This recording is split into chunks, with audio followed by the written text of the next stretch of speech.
Good day, everybody. Welcome to the show. This is Slim and Coach Sy. Slim and Coach Sy for West Coast Boxing Talk. Yes, sir. Let's get it on. Yeah, so West Coast Boxing Talk. It's been an idea long in the making between me and Sytel, Coach Sy. And we are looking to delve deep into all aspects of the sport of boxing, from technique and history to the current state of the game, to the business side, to how we could improve the sport, what it does for communities. And we're looking to have people on as guests and just be able to talk to them about their experience, what they've done in boxing, and get their opinions on other things. And yeah, so Sy, you want to go into your accomplishments in boxing and how you got into it? First off, I want to say we're going to get to the layman term.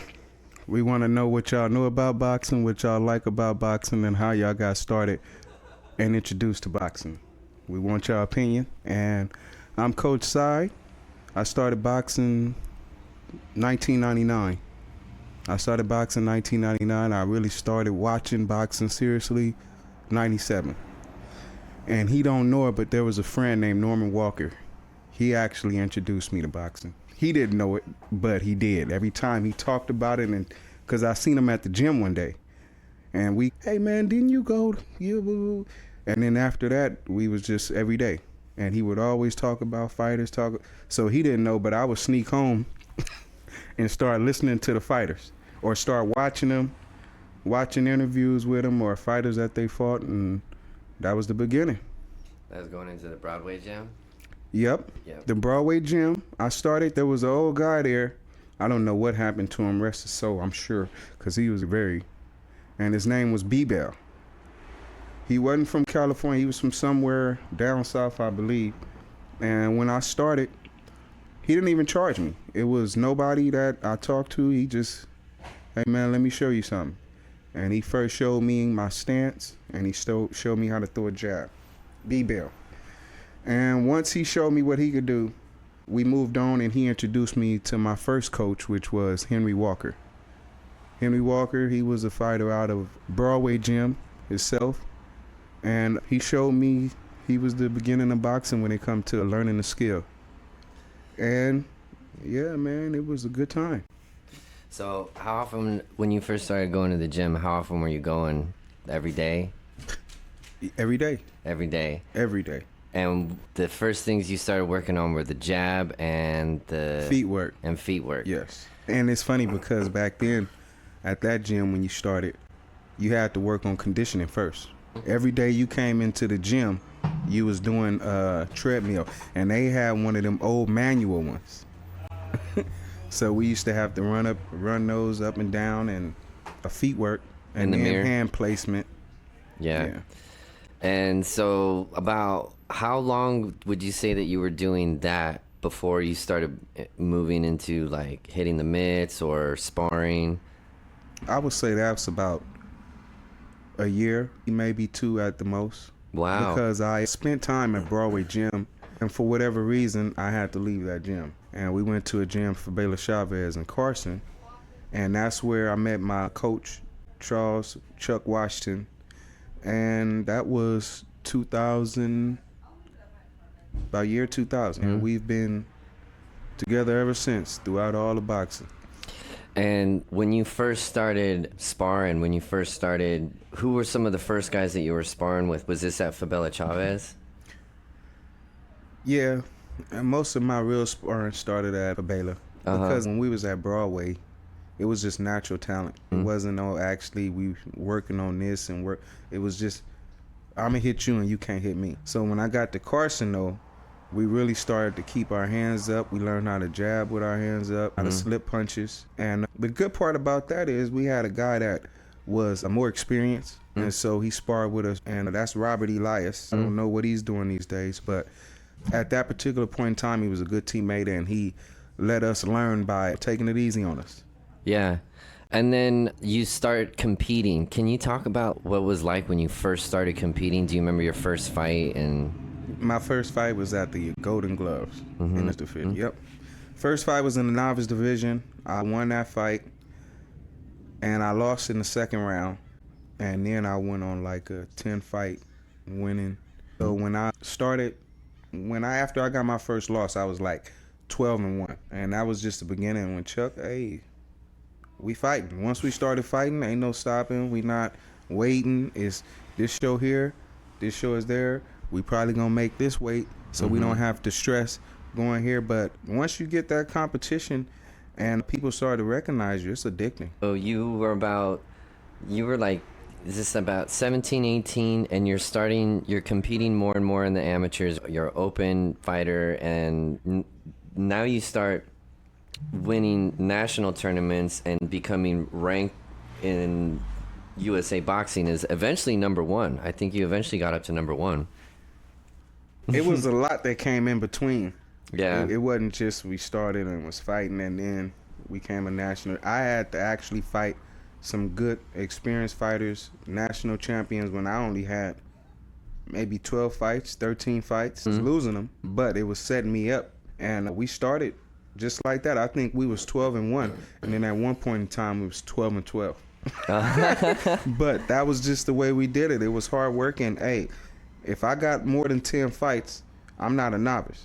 And if it don't matter if you have 100 fights, if I'm not a novice, hey, I'm going in there and I'm trying to win. And then so you started getting, when did you started to get, I would guess, the international or the national competition? But you start off boxing and you're boxing guys in LA, and then you start boxing guys that are coming from Greater California, Arizona, and Southwest. What was that like when going from that competition step of LA to Greater California to then national competition?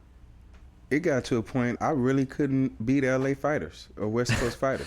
I really couldn't beat them. Most of the tournaments that we fought that were districts, I would probably make it to the third round at the most when I first started. Yeah. And that was about 30 fights. Yep. So I think about my 31st fight, we went to Kansas City at the Nationals. It was a new tournament, Ringside Nationals.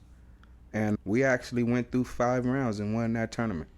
And after winning that tournament, came home, I found a way to win then. Yeah. I just think you get that urgency when people have expectations. You gonna live up to it or you gonna live them down, and I definitely wasn't gonna do that. Yeah. So so that tournament led to a climbing of the rankings, so to speak, in the amateurs? Okay, we started out, there's a tournament, and it's called Boxing for Christ, and that was created by Coach Kenny Coombs. And that's a 3-day tournament, Friday, Saturday, Sunday tournament. And what he did was, 2003, the winners of that tournament, he paid for us to go to the Ringside Nationals, so we have our own team. So he paid for that, and we went there, and I won the Ringside Nationals. And the next tournament was the National PAL, and this was a qualifier for the USA Olympic Trials. And we went there, and unfortunately, we lost in the finals. Against who? Eric Hunter. Okay. Eric Hunter, I think he's from, I don't want to say Philly, but I think Philly. Turned out to be a decent pro, too. But Eric Hunter, and we came back home and went right back to another tournament. And it's crazy because we started out, remember I said about 12-12, and when we was done, I was 65-15. So after winning that tournament, I had 3 or maybe 4 losses, maybe. Wow. And that was for the next from 2003 to 2005. And so from 2003 to 2005 is when you were like ranked were you ranked number 1 in that period? Yeah. At what weight? I started off 2003. The highest I got up was 9, and I really wasn't thinking about that. Somebody showed me the magazine, and that was based off of that National PAL tournament because I made it all the way up to the finals. You get so many points. Yeah, them tournaments was pretty good. I will say this: they help you develop. You meet good people, but I would say that the tournaments that I fought in really helped as far as introducing me to a lot of fighters and a lot of people, managers. You really learn a lot coming up just from being around. And then at that level, when you're ranked with You're not part of the Olympic team though. You're just ranked as number one for that weight class, so to speak, right? No, if you get a part of the USA, okay, there's pretty much two ways you can be a part of the team. The USA National, the top four is the team. Okay. First, second, third, and fourth. Yeah. That's the team. Yeah.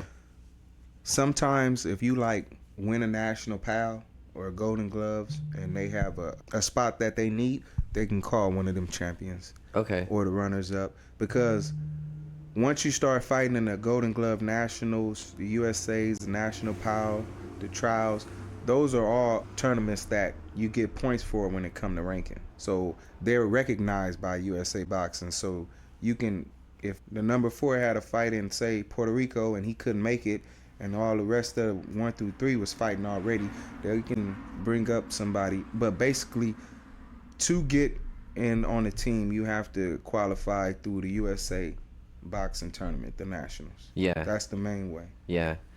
And so, were you getting international competition too, like boxing other countries and stuff during the amateurs? A duel in Chicago, a city right out of Chicago, Harvey.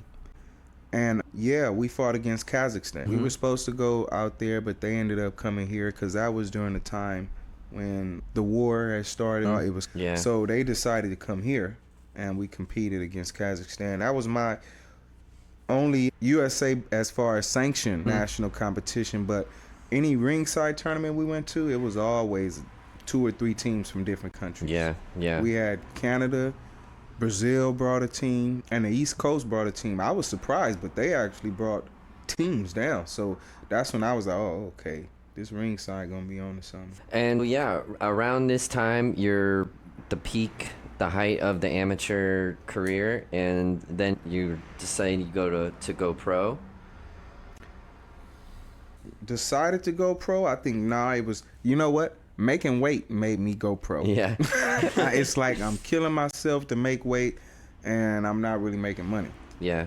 So making weight constantly, I think that I fought in the amateurs a little too young, a little too long, because I actually think I got burned out making weight. Yeah. And that's a little side note. Fighters, fight whatever weight you are. It'll work out in the long run. Now we get back to what we were saying. Yeah, because taking care of your body and staying healthy, not trying to dehydrate too much and put your body through unhealthy things. But the pro career, and then how many fights did you have as a pro? I have 4. 4 pro fights. I had 2, and I had a bad brain damage and injury. And against the doctor's advice, I tried to come back, and it wasn't the same. I can feel it. It probably wasn't a good idea. Yeah. And you weren't injured in the ring. It was just that you had an injury. It's like a seizure that happened, right? I had outside the ring, just. Oh yeah, it had nothing to do with boxing. Yeah. I had an accident actually playing with my daughter. Luckily, it was me and not her. And we were playing, and I hit my head on the corner of the headboard. Into much in details, but yeah, I had a brain injury. That was pretty much it. Yeah, and then after that, now coaching, and always stayed close to the sport. Coaching's been good. Yeah. I think that mostly my thing now is dedicated to managing. I want to manage fighters, not only coach them, but manage fighters coming up, because I have a belief that coaches are the closest one to the fighter. They know when the fighter's doing good. They know when the fighter don't look so good. They understand. So I would assume that they know the right times and not the right times to take fights. And what we do in boxing right now, we have a lot of promoters that's running the sport when they really not. They're good for having connections. That's it. That's basically what they do. So I want to also train fighters to take care of themselves when it comes to financing and trusting themselves. So it's bigger than boxing, and I'm trying to start that from amateurs. So that way, the business side is just inside of you from the beginning. And so are you training right now at a gym? Right now, I'm training my son over at TG Boxing. That's Team Garcia, LA. Shout out to Rudy Garcia's team. That's on Broadway in Manchester. If you guys want to come check it out. Again, Team Garcia Boxing Gym. And I coached Before it closed down, I was coaching a couple fighters at the Broadway Gym, legendary Broadway Gym. Shout out to the legendary Bill Slayton. He's resting now. May God rest his soul. It's closed now? Yes, didn't the even gym is realize closed. that. There was some rapper that got the gym, and he was saying that he wanted to save it because it's a historical place for boxing, but I haven't seen him do anything with it. If you guys know who he is, I'll give him my contact number and tell him we can work something out. And, I'm also trying to start, this is the main thing, I'm trying to start a boxing program, a boxing gym actually inside the projects in Watts, California, the Imperial Courts. And the city of Watts, as far as the Watts empowerment and improvement, they've been giving me the green light. We just got to go over some more things, but they've been very accepting to giving me the opportunity, and we trying to get that done. We want to stop people from being afraid, number one, and embrace the people from the projects and trust. They want to embrace people that come too. We need to close that gap. We need to put a bridge in between that gap so that way we can bring money back into the city. Watts is one of the poorest cities in California, in LA for sure. So what we trying to do is bring the money and the people inside. And the basic thing is we got to have something to offer. Now what I have to offer is the boxing, dedication, and so that's really, so Team Garcia Gym and Imperial Courts. And I caught a couple fighters that I trained personally at their home. But mainly we trying to get our own gym. We trying to get our own gym, our own ways, and do things. We got a new day coming. It's a new time, and we trying to connect with the young people and not run away from them or tell them how they need to do things. We need to listen. So that's what we're really about at TG Boxing. Awesome. What do you think it is about boxing that can help improve young people and people who are involved in the sport and dedicated to it? Channel their anger, and it builds confidence. But men, naturally, we're competitive just in any kind of way. That's how we do. We compete, that constantly just competing. So it don't matter if it's boxing, singing, the competition of men is always there. When it comes to boxing, it's the same way. You have this desire to be better than the next person. And a lot of people say, I don't pay attention. Yeah, you do. That's why we looking in the magazines. That's why we know who's ranked number 1. That's why we know who's ranked number 2, 3, 4, because everybody want to be noticed. And the way you get noticed is through competition. We gladiators out here. Yeah, how do you think it's able to channel anger? When you're in a fight, there's a bell to start and there's a bell to end. That's channeling your anger, because you may get hit at the end of a bell, but you know that I can't get back right now. And don't you think that emotion doesn't always serve you even in the ring? Yeah. Yeah. Any kind of habits in any kind of way can be a good or a negative in the ring. Yeah. It all depends on the individual and how they can adjust. Basically, that's what boxing is pretty much all about, is adjusting. Yeah, the psychology of it could be interesting, 'cause some guys can use anger and they could channel it and it could be powerful for them, but you always see sometimes they'll run up into somebody that's just cool and collected. And that's why I think it helps young people, is because it takes that raw emotion and it puts it in front of maybe another one, and it realizes that it's not just the only thing. It's not just the answer. See, that's what you're talking about right there. We competing with ourselves. You just said it. Yeah. I got this side right here, and I got this over here, and I'm trying to maintain the two to keep sanity. Yeah. And that's what it is. And You're trying to win. Exactly. Yeah, You're trying to win, and you got to fight this person mind. You got to fight this person conditioning, his power. It's a lot that you have to overcome in order to win a fight. And you always have to be cautious and aware that anything they do to you, or anything you can do to them, they can do back. So that's the competition. Everything we do is a competition. I told you that a minute ago. Yeah, definitely. But you've been around boxing a long time, and you was always one of them guys that was like sitting back but watching and studying. Well, I know you've seen some stuff coming up because you was always paying attention and asking questions. Yeah, I feel very fortunate for the boxing education that I was able to get at the Fabela Chavez Boxing Center.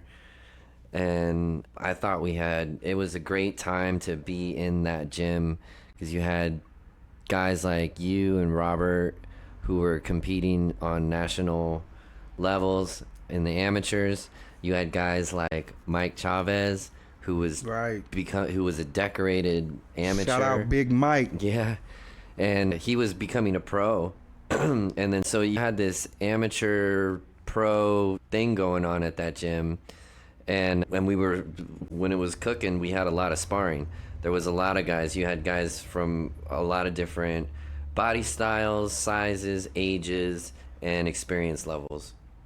And the coaches were great. You had Chuck and Coach Chuck, and Mike was training kids too as he was training to be a pro, and Jermaine. And so you just had this real cycle of people. If you just kept yourself in that gym and kept yourself active and applying yourself, you were going to learn some things. Yeah, that was the gym. That was the way we did things. And let's get back to Chuck. Yeah. Okay, I met Chuck in 2001, maybe 5 months before I had my first fight. And we was training, and he said, "Oh, okay, okay, we ain't gonna have to take too much time for you to get to rolling." Oh, yeah? Man, and I'm talking about once we started, was no stopping. That dude became like a second dad to me. We done took trips to Mexico. We done took trips to, fishing, hunting, everything. We done been in different states, traveling to go fight. We went to Colorado Springs, like I said, Kansas City, Bakersfield, a couple of other more states we traveled, and it was always me and him. Matter of fact, this is the thing about it. When I started boxing, I actually lied to one of the coaches at the gym. I was 16, and he said, "Oh, you got to get your parents in." I signed it myself. So Chuck is one of them old. Shout out Chuck. If y'all don't know who he is, he's one of the best coaches that you ever seen or you will ever see without being mentioned in the city of Los Angeles. One of the most underrated coaches that you're gonna find. Charles Washington. And he was down at Hoover Street Gym too. Yeah.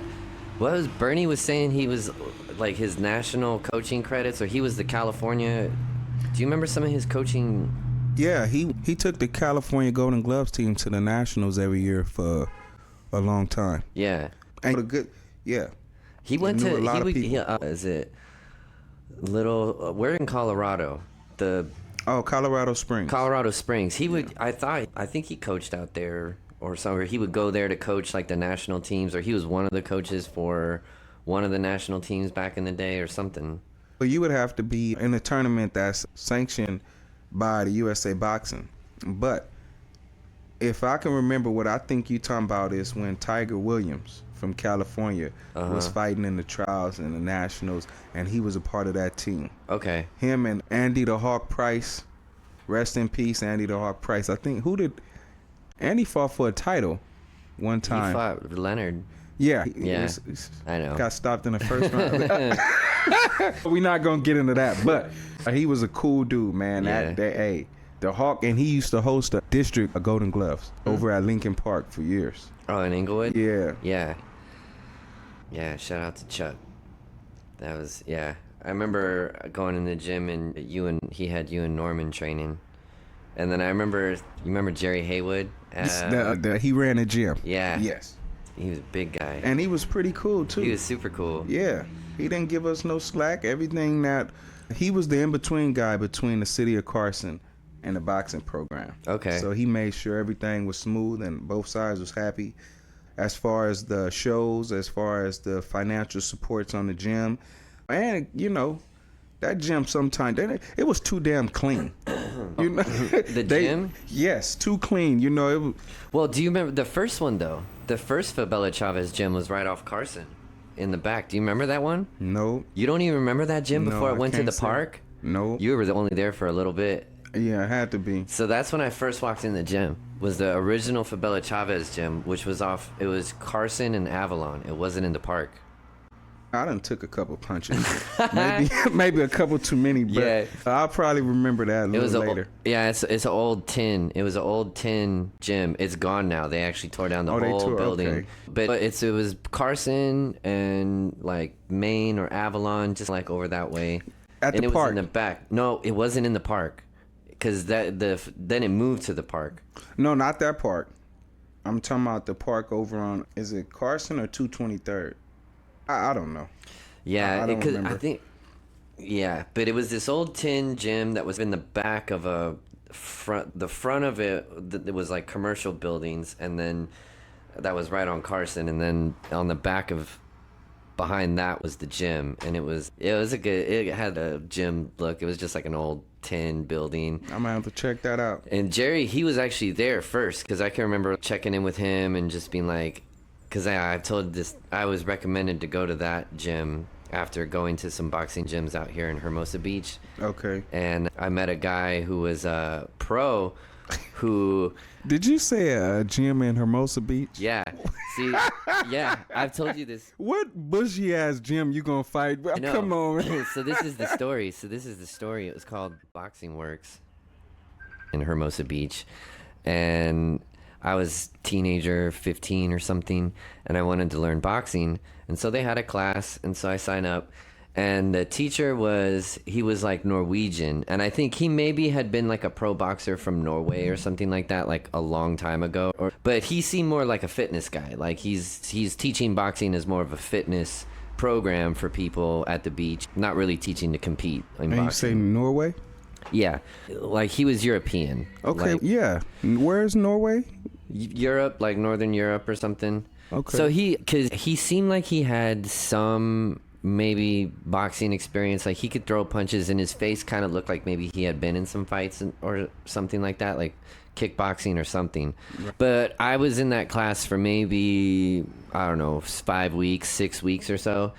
And this one guy came to visit, and there was never any sparring. It was just teaching you how to throw a punch. It was just teaching you how to hit the bag, and then you would do some mitt work with some of the other classmates. Okay. And he would do, it was like a supervised sparring. It was like a light, he would put headgear on, and there was sparring that happened at that gym. And this class was like an intro, so it was super light, just soft. But this guy came into town who, he just showed up at the class one day, and he was all tatted up, and he was from the Bay Area, and he was a pro boxer who was just coming down to check out gyms in LA. And so he had just saw this one on Google or whatever, so he was coming through. And I remember because in the practice sparring session, he like beat up the coach, like the guy like the guy who ran the class and stuff. Like he was just immediately outclassed by a real boxer that was from like the Bay Area. And that guy, Do you think he did that on purpose? yeah, I mean, I think it was just kind of like he was coming through town, and he was like, oh, so this is the sparring here, or this is, he was probably just looking for work, but maybe just didn't have a coach or anything to know where to go. I don't know. But you messing with my financial business when you come in there, and I'm supposed to be the teacher. Oh yeah, like it was because I remember he just outclassed him, and the coach was like, he took it, he knew it, and all he could do is just try to hype himself up and be like, Yeah, how many students of his was there? there was like 15. He beat the coach in front of the class. Wow. He did, I know. That's terrible. And then what he did was the guy came over to me and he says, I know what you want to do. You want to like box for real. And then he handed me a flyer and he said, this gym is not the gym to do it at. He said, go to this one. And it was a gym for the Fabela Chavez gym in Carson. And that was the original gym. And I think it was, they were having a show that weekend or something. So I went and I checked it out, and it was like, it was just real. It was real. It was an amateur boxing show. It was like all the camps were there, all the teams were there with their guys getting ready. The bouts were happening. They had the refs. I remember watching this guy because he was like this, getting ready right next to me, and he looked like tough as hell. And he went in there and he got beat up. He still fought good, but he came back out with black eye and stuff, and I was like, okay, this is real. And so then I signed up, or I just signed up. I remember talking to Jerry. Jerry was like, he's okay, you want to learn to box, whatever, and he's go that way. And then I get in there, and yeah, it was like, Chuck, You and Norman were there, and you guys were like skipping rope, and then because I remember I had to show up for 2 to 3 weeks before I think anybody even talked to me. Really? Well, it was like there was a couple trainers they were like the low trainers. Okay. And I can't even remember this one guy's name, but he was like he would ride a bike there, and I don't know if he was at the park for very long. Like Eddie, Wait, did he ride a bike and he had the things on the back of it that would make noise, like the cans? I don't know. Okay. Eddie would maybe remember this guy because Eddie's worked at Fabela Chavez Gym for forever, but he was the first one, and so he would just I could see like Mike Chavez or Chuck would be over there with you guys, like you and Norman, and then I'd be with this other coach who was like the junior coach or whatever, and we would just be in the mirror. Right. And so he would just be teaching you steps and just having you do stuff in the mirror. And I think I maybe did that for 3 weeks or something. And then finally Chuck just kind of came over and he's like, all right, so you still showing up? Like, you really serious and stuff and you want to do this? And then so that was it. Then just showing up. And he let you make your own decision. Yeah. He let you come there and you decided to stay. Yeah. And because you was there, he introduced basically to you the opportunity to take it serious. Yeah. And kept showing up, kept doing the things they would ask you to do, and that was that. You just keep on going. Now, how many people did you have on the team around that time? Because I know when I started, it was mainly Robert, Elias. We had the guy Clarence. Yeah. He came in right around the time we all started. I don't remember too many. There was a couple. You remember Nestor? Oh, yeah. Hey, now, Nestor, I tip my hat to Nestor him. was that bad. man came in there at the gym. He was like 300 pounds, 250 literally, or three. As a kid. Yeah. And in 1 year, he lost 100 pounds. Yeah. 100 pounds. Yeah. In 1 year. He was a transformation. Yes. Yeah. And he had heart. He wanted to fight, and he stood there and look. He fought great. Lost 100 pounds, so he was dedicated. He would fight his way down. He would be fighting guys who were way big. Yes. As his weight came down. He fought the Olympian Vanis. He did. I remember that. Yes. In Long Beach at the Pals. Or was that that may have been the USA's. Yeah. The District USA's, I think. Yeah, I remember. think it's districts. Yeah. And he got in there. It didn't last too long, but he got in there. Because the coach, he didn't want him to get hurt. So, but Nestor was the type, I'm fighting a fight. And he couldn't stop him, so he just protected him. Yeah. Yeah. I would say the team was we had 6 or 7. Because there were some of the amateurs that didn't, like, there was Jaime and Rami, who you might not remember, but these were guys, they maybe come around and get like 10 amateur fights. Yeah. Maybe they were in the gym and maybe they got to 10 amateur fights or so, and then they want to play football or go do something else. Yeah. It ain't for everybody, or sometimes maybe 10 fights was your goal. Everybody's goal ain't the same. Some fighters, how many fights did you have? I had 1, and I was proud of that. I was like, hey, I got 1. There you go. You know? And you moved on to different things. Yeah. It's all about what somebody's intended goal when they start. And when they feel like they've accomplished, or didn't go as high as their ceiling that they had. Yeah. Yep. But love for boxing is addicting. And I'm telling you, we finna do good things on here, because what we gonna do is we gonna bring out the people. We want to bring out the people, the regular people that know boxing, the some that's interested in boxing but don't really know much about it. We're gonna introduce people to past fighters, new fighters, good fighters, bad fighters, sneaky fighters, cheaters. We just want to cover all of boxing. Yep. Hopefully. Stay tuned. Exactly. Stay tuned. We got something coming real soon. All right. Keep your hands up. Don't take no wooden nickels. We out of here. This is Coach Sy and Slim Tim. There you go. West Coast Boxing Talk. See you next time. Yes, sir.